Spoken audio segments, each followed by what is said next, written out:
आइए आज हम जानते हैं फॉरेस्ट्स के अंदर कार्बन साइकिलिंग के बारे में। तो शुरू करते हैं कार्बन से। कार्बन क्या होता है? तो कार्बन की फॉरेस्ट में साइकिलिंग को जानने से पहले चलिए हम चलते हैं एक मैजिकल फॉरेस्ट के अंदर।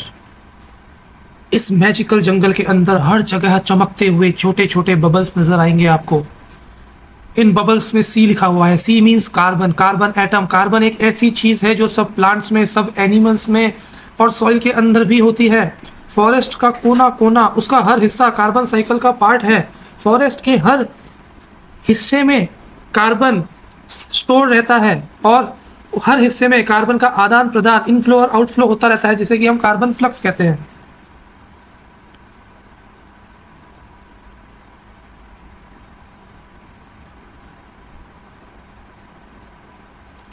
फॉरेस्ट के अंदर कार्बन को हम अलग अलग चार जार्स के अंदर इमेजिन कर सकते हैं। ये चार जार्स क्या हैं? ये चार रेजर्वॉयर्स हैं। रेजर्वॉयर्स मतलब जार, टंकी, कोई भी स्टोरेज प्लेस जिसके अंदर कार्बन स्टोर्ड रहता है। तो पहले हम फॉरेस्ट के अंदर मिलने वाले ये जार्स या स्टोर या कार्बन पूल या कार्बन रिजर्वॉयर, कुछ भी हम इन्हें कह सकते हैं, उनके बारे में चर्चा करेंगे कि फॉरेस्ट के अंदर कितने टाइप के कार्बन पूल हैं। ठीक है, तो हम अंडरस्टैंडिंग के लिए, अपनी समझ के लिए इमेजिन करते हैं कि हमारा जो ये जादुई फॉरेस्ट है, इसके अंदर चार जार है। ये जो तीन जार दिख रहे हैं, एक ट्रीज का जार हो गया, एक रूट्स का जार हो गया और एक सॉइल का जार हो गया। ठीक है, और एक जो ऊपर से जार निकल रहा है ये एटमॉस्फेयर का जार हो गया। तो इन्हीं अलग अलग जार्स में कार्बन स्टोर रहता है। ये कार्बन के पूल्स है। इन्हीं पूल्स में कार्बन आपस में जंप करता रहता है। कभी ट्रीज वाले जार में रहेगा तो कभी रूट्स वाले जार में चला जाएगा, रूट से सॉइल वाले जार में, सॉइल से फिर एयर वाले जार में, मीन्स एटमॉस्फेयर वाले जार में। ठीक है, तो हमारा जो जादुई फॉरेस्ट है जिसके अंदर हम कार्बन की साइकिलिंग को समझना चाहते हैं, उसके अंदर हम इमेजिन करते हैं कि चार डब्बे हैं, चार जार्स है। एक जार क्या रिप्रेजेंट करता है? ट्री के अंदर का कार्बन। दूसरा जार रूट्स के अंदर का कार्बन। तीसरा जार सॉइल के अंदर का कार्बन।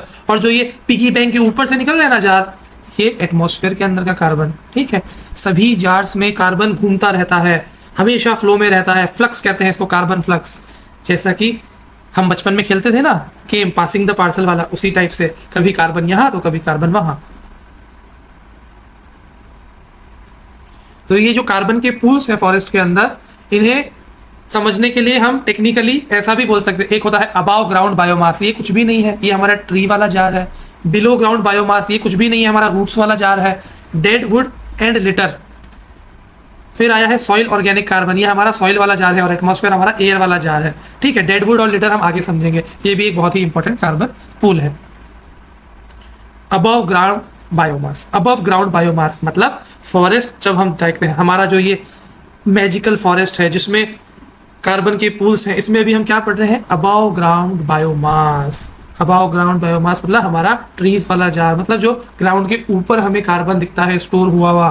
ठीक है, कैसे समझेंगे? हम देखते हैं, हम इमेजिन करते हैं। हम इस फोटो में देखते हैं एक बड़ा ट्री दिख रहा है और पीछे बैकग्राउंड में काफी सारे ट्रीज दिख रहे हैं। तो इन ट्रीज का जो ट्रंक होता है, इनकी जो ब्रांचेस होती हैं, उन ब्रांचेस से लगी हुई लीव्स होती हैं, इन सब के अंदर, ट्रंक के अंदर, ब्रांचेस के अंदर, लीव्स के अंदर जो कार्बन जमा होता है ना, जो प्रेजेंट रहता है, जो स्टोर्ड रहता है कार्बन, उसी कार्बन को कहते हैं क्या?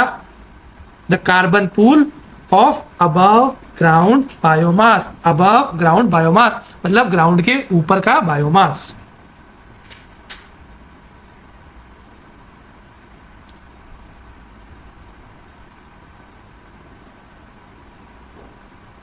आगे मूव ऑन करते हैं। हमने अबव ग्राउंड की बात कर ली, अब हम बिलो द ग्राउंड की बात करें, ग्राउंड के नीचे का बायोमास। तो देखिए ये जो आपके सामने इमेज है, इसमें क्या दिख रहा है? इसमें ग्राउंड के नीचे का एरिया दिख रहा है। इसमें क्या दिख रहा है? रूट्स दिख रहा है। और रूट्स का जो ये वर्ल्ड है, ये भी मैजिकल होता है। इस रूट्स के वर्ल्ड को क्या कहते हैं? राइजोस्फेयर। राइजो मीन्स रूट, स्फेयर मतलब जोन ऑफ रूट्स इन्फ्लुएंस। तो ट्री के जो नीचे है, जमीन के अंदर, ये जो रूट्स है जो ये फैली हुई होती है, इनका एक नेटवर्क होता है। वहां पर भी कार्बन का स्टोरेज होता है। ये बहुत बड़ा स्टोरेज होता है। ये जो रूट्स होती है ये एसोसिएशन में रहती है, ये पार्टनरशिप में रहती है काफी सारे माइक्रो ऑर्गेनिजम्स, छोटे छोटे क्रीचर्स के साथ, फंजाई के साथ, और इन सब में आपस में कार्बन का आदान प्रदान, कार्बन का इनफ्लो आउटफ्लो होता रहता है। तुम मुझे कार्बन दो, मैं तुम्हें कार्बन दूंगा, तुम मुझे दो। तुम मुझे पास करो, मैं तुम्हें पास करूंगा। ये गेम कंटिन्यूअसली चलता रहता है। तो ये जो रूट्स है, ये जो राइजोस्फीयर है, ये जो ग्राउंड के नीचे की जगह है, इसको क्या कहते हैं? Below ground biomass. यहाँ पे जो कार्बन स्टोर होता है रूट्स वाले जोन में, इसको कहते हैं below ground biomass.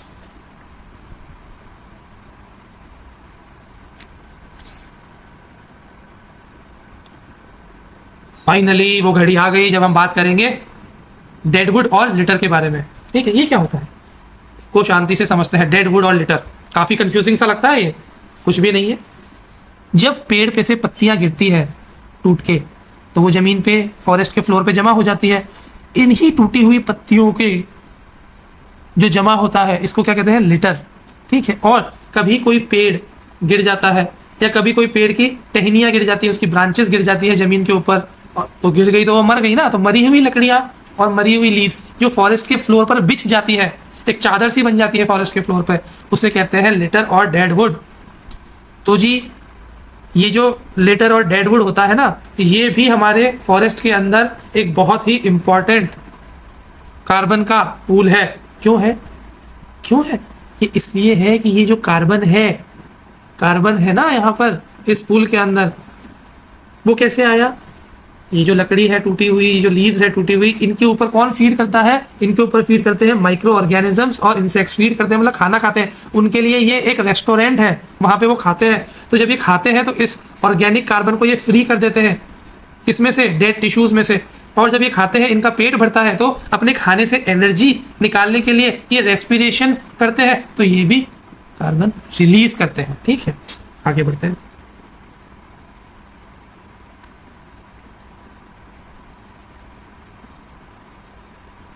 Soil organic carbon. Soil organic carbon, अभी तक हमारा सब सही चल रहा है। हम क्या पढ़ रहे हैं? कार्बन की साइक्लिंग पढ़ रहे हैं। कहाँ पे? फॉरेस्ट में। ठीक है, हमने क्या क्या देखा? हमने अभी देख रहे हैं कार्बन के पूल्स।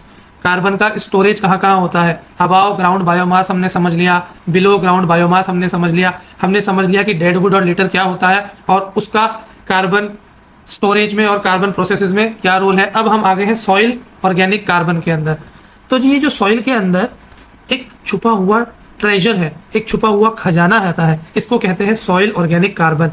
ये वो कार्बन है जो लिटर, डेडवुड और रूट्स के जरिए सॉइल में जमा होता है। हमने बात की थी ना लिटर और डेडवुड के बारे में। तो जब ये माइक्रो ऑर्गेनिजम्स उस लिटर और डेडवुड के ऊपर फीड करते हैं, उसको खाते हैं, उसको डिकम्पोज करते हैं, उसके डिकम्पोजिशन होने से जो कार्बन रिलीज होता है, वो कार्बन और जो राइजोस्फीयर रूट्स वाला जोन में जो कार्बन जमा हो जाता है, वो कार्बन धीरे धीरे सॉइल में इकट्ठा होता रहता है और मिलियंस ऑफ ईयर्स के बाद, करोड़ों साल तक ये वहीं पड़ा रहता है, वहीं जमा रहता है। ये सबसे गहरा और लॉन्ग टर्म स्टोरेज है।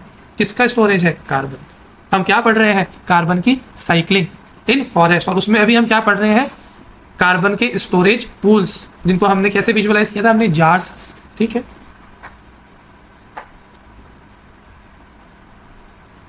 आगे बढ़ते हैं। हमने अभी तक क्या डिस्कस किया? हमने कार्बन पूल्स समझ लिए, फॉरेस्ट के अंदर क्या होते हैं। इन पूल्स में ही आपस में एक्सचेंज होता रहता है कार्बन का। एक बार एक पूल में रहेगा कार्बन, फिर दूसरे पूल में चला जाएगा, फिर तीसरे में, ऐसे इनमें सर्कुलेट होता जाएगा। इन्हीं पूल्स में कार्बन के सर्कुलेशन को कहा जाता है कार्बन साइकिल। और क्योंकि ये सब फॉरेस्ट के अंदर होता है, तो कार्बन साइक्लिंग इन फॉरेस्ट इकोसिस्टम। ठीक है, अब प्रोसेसेस क्या क्या होते हैं?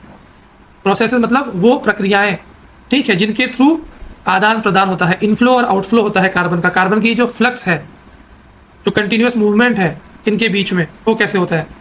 वो प्रोसेसेस से होता है। ये प्रोसेसेस हम पढ़ेंगे। तो फर्स्ट इस कैटेगरी में आता है प्रोसेस, वो है फोटोसिंथेसिस। ये भी किसी मैजिक से कम नहीं है। कैसे? ये तो बचपन से हमने पढ़ा है कि जब सूरज की रोशनी ट्रीज के ऊपर पड़ती है, उनकी लीव्स एक्टिवेट हो जाती है और कार्बन डाइऑक्साइड लीव्स अपने अंदर खींच लेती है और उसको खाना बना के अपने अंदर स्टोर कर लेती है। यही प्रोसेस ऑफ फोटोसिंथेसिस होता है। ट्रीज और प्लांट्स खुद का खाना खुद बनाते हैं, वो ऑटोट्रॉप्स होता है। ठीक है, तो फोटोसिंथेसिस के जरिए एटमॉस्फेयर में जो कार्बन है, एटमॉस्फेयर नाम के कार्बन पूल में जो कार्बन है, उससे कार्बन का मूवमेंट कहाँ हुआ? अबाव ग्राउंड बायोमास में हुआ। ठीक है,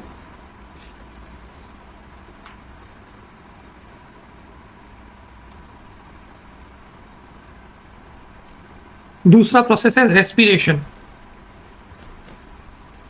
कोई भी प्लांट होगा, कोई ट्री होगा, कोई एनिमल होगा, या आप माइक्रो ऑर्गेनिजम्स को भी ले लें, जब वो सांस लेते हैं ना, उसको क्या कहते हैं? ब्रीथिंग तो कहते ही है। तो ब्रीथिंग किससे जुड़ी हुई होती है? रेस्पिरेशन। रेस्पिरेशन एक प्रोसेस होता है जिसमें मोटा मोटा हम ये समझ सकते हैं कि कोई भी ऑर्गेनिजम्स अपने खाने से न्यूट्रिएंट्स को एक्सट्रैक्ट करता है, उसको रेस्पिरेशन कहते हैं। उस खाने को, अपने फूड को छोटे पार्ट्स में तोड़ता है। तो इस रेस्पिरेशन के जो प्रोडक्ट्स होते हैं वो final products generally carbon dioxide और वाटर ही होते हैं किसी भी ऑर्गेनिज्म में, ठीक है। जनरली रेस्पिरेशन को हम विजुअलाइज करने के लिए सांस के लेने और छोड़ने से रिलेट करते हैं। तो सांस छोड़ने को हम कह सकते हैं कि रेस्पिरेशन। तो जब हम सांस छोड़ते हैं तो कार्बन डाइऑक्साइड हम कहते हैं कि हम रिलीज कर रहे हैं, तो सांस छोड़ने से कार्बन वापस एटमॉस्फेयर में चला जाता है। जब हम ब्रीथ आउट करते हैं, हवा के साथ कार्बन बबल्स निकलते हैं, और वो बहुत अच्छे तरीके से इस इमेज में दिखाया गया है। तो रेस्पिरेशन भी एक प्रोसेस है जिसके थ्रू क्या होता है? कार्बन का मूवमेंट होता है एक पूल से दूसरे पूल में। नेक्स्ट हमारा कौन सा प्रोसेस है? डीकम्पोजिशन। डीकम्पोजिशन क्या होता है? आप इमेजिन करिए कि जो सॉइल है, इसमें एक छोटी सी फैक्ट्री चल रही है। उस फैक्ट्री में कौन वर्कर्स काम कर रहे हैं? फंजाई हो गया, बैक्टीरिया हो गया, इंसेक्ट्स हो गया। ये वर्कर्स सब मिलके डेड लीव्स और डेड वुड को डीकम्पोज करते हैं, उनको छोटे छोटे पार्टिकल्स में तोड़ते हैं। और ये जो छोटे छोटे पार्टिकल्स टूटने के बाद सॉइल में मिल जाते हैं, सॉइल में कहीं छुप जाते हैं और छुप के स्टोर हो जाते हैं, और काफ़ी लंबे समय के बाद एटमॉस्फेयर में वापस रिलीज हो जाते हैं। तो डीकम्पोजिशन भी एक प्रोसेस है कार्बन साइकिलिंग की पूरी इस प्रक्रिया के अंदर।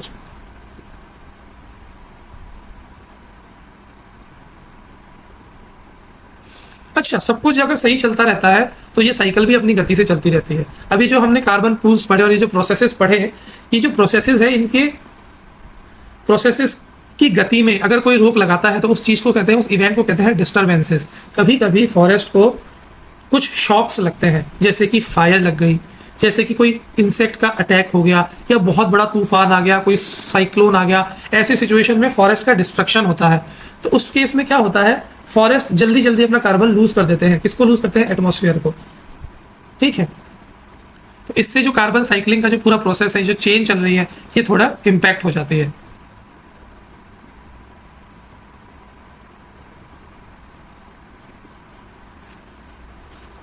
अच्छा, ये जो प्रोसेसेस हमने पढ़े ना, ये प्रोसेस अलग अलग स्पीड से चलते हैं। जैसे कि फोटोसिंथेसिस और रेस्पिरेशन जो प्रोसेस है इस कार्बन साइकिल में, वो फास्ट प्रोसेस की कैटेगरी में आते हैं। तो ये डीकम्पोजिशन है किसका? लीफ लिटर का और डेड वुड का, ये स्लो प्रोसेस की कैटेगरी में आते हैं। और ये जो सॉइल ऑर्गेनिक कार्बन जिस प्रोसेस से स्टोर होता है सॉइल के अंदर, तो वेरी स्लो प्रोसेस में आता है कार्बन साइकिलिंग के, क्योंकि सॉइल में वो मिलते भी बहुत स्लोली हैं, और सॉइल से जब रिलीज होते हैं तो वो भी कई करोड़ों साल बाद रिलीज होते हैं। तो ये एक स्लो प्रोसेस है।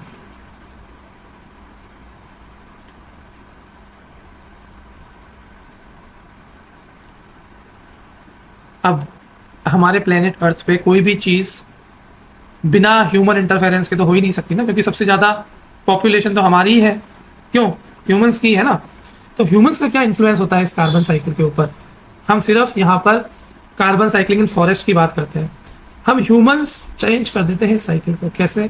अपने लेफ्ट साइड में देखिए स्क्रीन पे, जब हम डिफॉरेस्टेशन करते हैं, पेड़ों को काटते हैं, तो कार्बन तुरंत हवा में चला जाता है। वहीं दूसरी तरफ राइट साइड में देखिए, नए ट्रीज हम लगाते हैं, एफॉरेस्टेशन करते हैं, ट्री प्लांटेशन ड्राइव्स करते हैं, तो वापस हम इस कार्बन को खींच लेते हैं और above ground biomass carbon pool का हिस्सा बना देते हैं।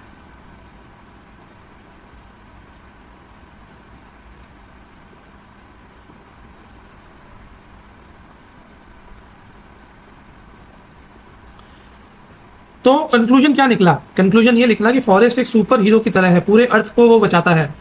जब वो कार्बन को पकड़ता है तो क्लाइमेट को बैलेंस करता है। फॉरेस्ट के बिना कार्बन साइकिल इनकम्प्लीट है। तो हमेशा याद रखिएगा, हर ट्री एक हीरो है जो हम सबके लिए लड़ रहा है।